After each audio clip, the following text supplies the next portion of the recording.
নাহমাদুহু ওয়া নুসাল্লি আলা রাসূলিহিল কারীম, আম্মা বাদ। আজ আমরা একটি কাহিনীর সত্যতা সম্পর্কে জানব। দুই ব্যক্তির রূহ কবজ করতে মালাকুল মউতের কষ্ট হয়েছে। লোকমুখে প্রসিদ্ধ, আল্লাহ মালাকুল মাউতকে জিজ্ঞেস করলেন, হে মালাকুল মাউত, বনি আদমের রূহ কবজ করতে কি তোমার কখনো কষ্ট হয়নি? মালাকুল মাউত উত্তরে বললেন, জি, দুই ব্যক্তির রূহ কবজ করতে আমার কষ্ট হয়েছে। একবার জাহাজ ডুবে গেলে এক মহিলা কাষ্ঠখণ্ড ধরে সমুদ্রে ভাসছিল। এমত অবস্থায় তার একটি ছেলে সন্তান প্রসব হয়। এমন সময় ওই মহিলার মৃত্যুর সময় চলে আসে। তো ওই সদ্য ভূমিষ্ঠ শিশুর দিকে তাকিয়ে তার মায়ের জান কবজ করতে আমার খুব কষ্ট হয়েছিল। 2. সাদ্দাদের জান কবজ করতে আমার কষ্ট হয়েছিল।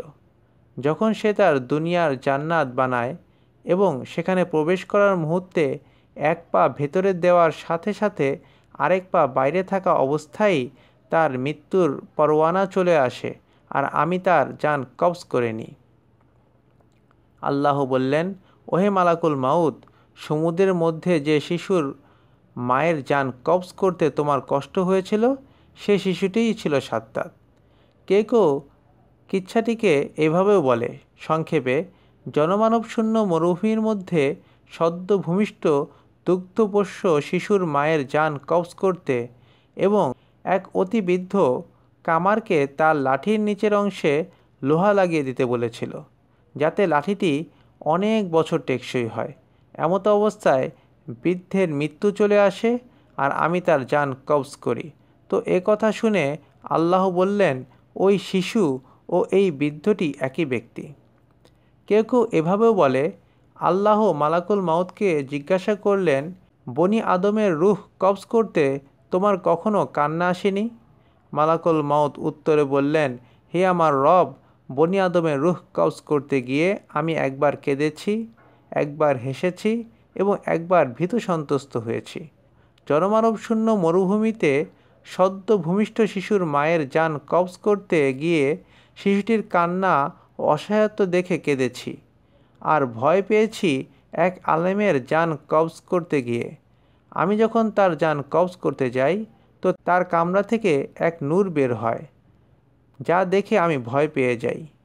আল্লাহ বলেন, ওই আলেমই হলো মরুভূমির ওই শিশু, তাকে আমি লালন পালন করেছি। মালাকুত মাউত বললেন, আরেক ব্যক্তি মুচির কাছে তার জুতা নিয়ে বলল, এটা এমনভাবে সেলাই করে দাও যাতে 1 বছর পরতে পারি। সে ওই জুতা পায়ে দেওয়ার পূর্বেই তার জান কবজ করেছি আর হেসেছি। কয়েক মুহূর্ত তার হায়াত নেই আর সে 1 বছরের জন্য জুতা ঠিক করেছে। যাই হোক, এগুলো সবই ভিত্তিহীন কিস্সা কাহিনী, কোনো নির্ভরযোগ্য সনদে তা বর্ণিত হয়নি। সাদ্দাদের বেহেশতের কাহিনীর কোনো ভিত্তি নেই, এর কোনো অস্তিত্বও নেই। তেমনি এই ঘটনায়ও আমরা সাদ্দাতের বেহেশতের আলোচনা দেখতে পাচ্ছি, সুতরাং তা কখনোই সত্য হতে পারে না। এছাড়াও এই ঘটনায় আমরা আরেকটি বিষয় দেখতে পাচ্ছি, সাদ্দাতের মতো নাফরমানের জান কবজ করতে মালাকুল মাউতের কষ্ট হচ্ছে। সে তার আল্লাহদ্রোহিতার চূড়ান্ত পর্যায়ে পৌঁছতে চাচ্ছে এবং আল্লাহদ্রোহিতায় লিপ্ত রয়েছে, অথচ মালাকুল মউত তার জান কবজ করতে কষ্ট পাচ্ছেন। এটি এ ঘটনা বাতিল হওয়ার আরেকটি প্রমাণ। আল্লাহ আমাদের এ জাতীয় অলীক কিস্সা কাহিনী বলা ও বিশ্বাস করা থেকে হেফাজত করুন। অমা আলাইনা ইল্লাল বালাগ। আসসালামু আলাইকুম ওয়া রাহমাতুল্লাহি ওয়া বারাকাতুহু।